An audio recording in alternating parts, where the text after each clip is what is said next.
បាទជំរាបសួរអ្នកទាំងអស់គ្នាជួបជាមួយនឹងខ្ញុំប៊ុនធីថ្ងៃនេះខ្ញុំនឹងបង្ហាញអ្នកទាំងអស់គ្នាពីរបៀបដំឡើងកាមេរ៉ាសុវត្ថិភាពនេះគឺជាកាមេរ៉ាដែលខ្ញុំយកមកដំឡើងថ្ងៃនេះវាគឺជាប្រភេទកាមេរ៉ាសុវត្ថិភាពម៉ាក dahau ដែលមានកម្រិតរូបភាពច្បាស់រហូតដល់5 megapixel ចាប់រូបភាពបានច្បាស់ល្អហើយនឹងអាចកាត់ពន្លឺបានផងដែរតោះអ្នកចាំមេទៀតឥឡូវយើងមកមើលឧបករណ៍និងការដំឡើងទាំងអស់គ្នា Let's go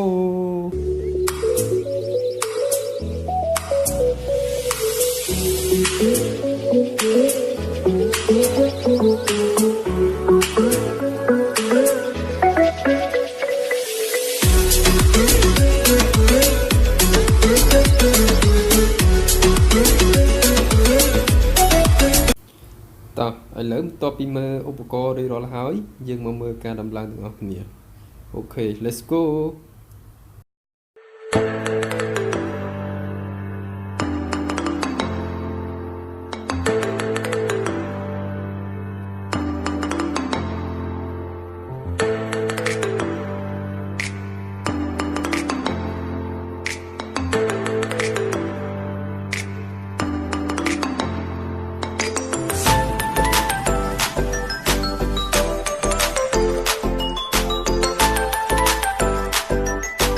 ហើយសម្រាប់ការកឹប BNC នេះផងដែរ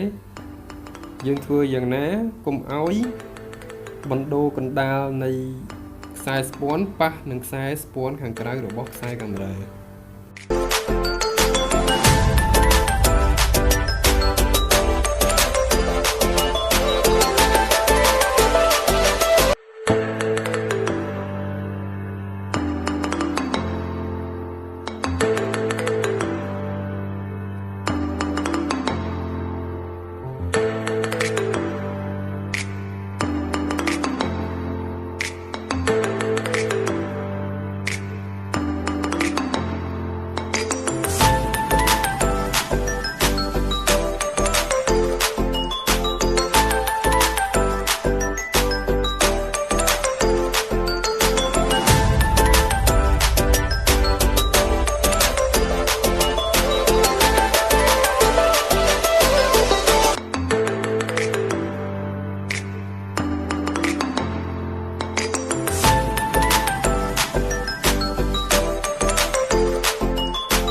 បន្ទាប់ពីកឹប BNC រួចរាល់ហើយឥឡូវយើងចាប់ផ្ដើម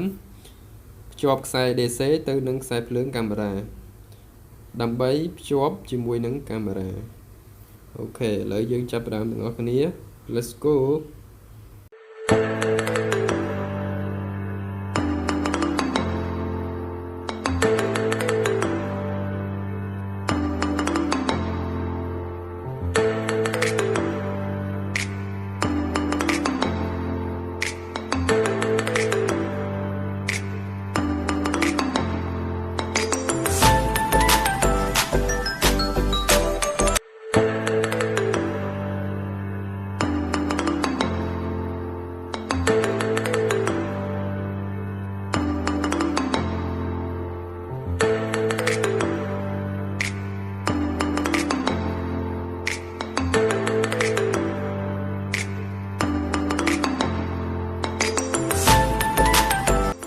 សម្រាប់ការភ្ជាប់ខ្សែ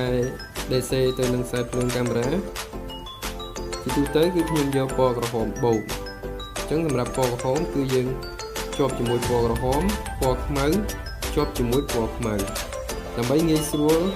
នៅពេលខាងមុខដែលយើងភ្ជាប់ខ្សែកាមេរ៉ាមួយជំហានទៀតទៅនឹងដុំ adapter 12V 30A របស់យើង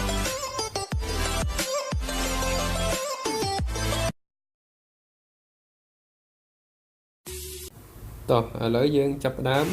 ចាប់កាមេរ៉ាទាំងអស់គ្នា ត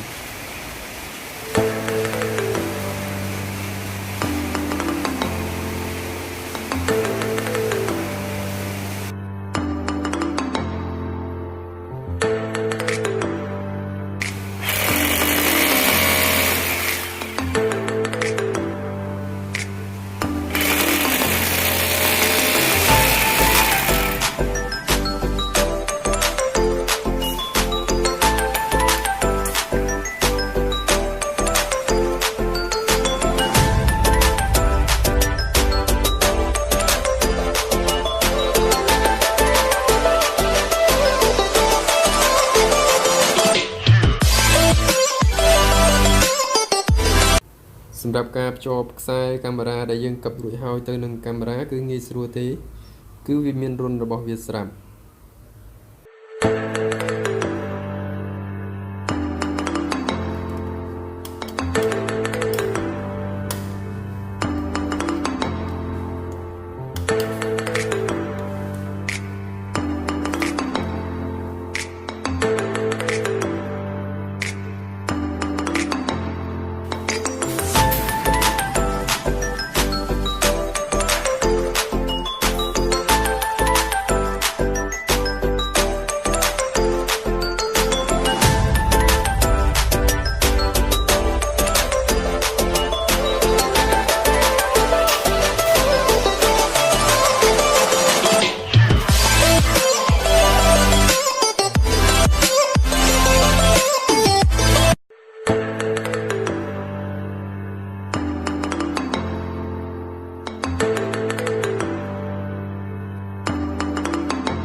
បាទនេះជាការរៀបចំប្រព័ន្ធខ្សែកាមេរ៉ាសុវត្ថិភាព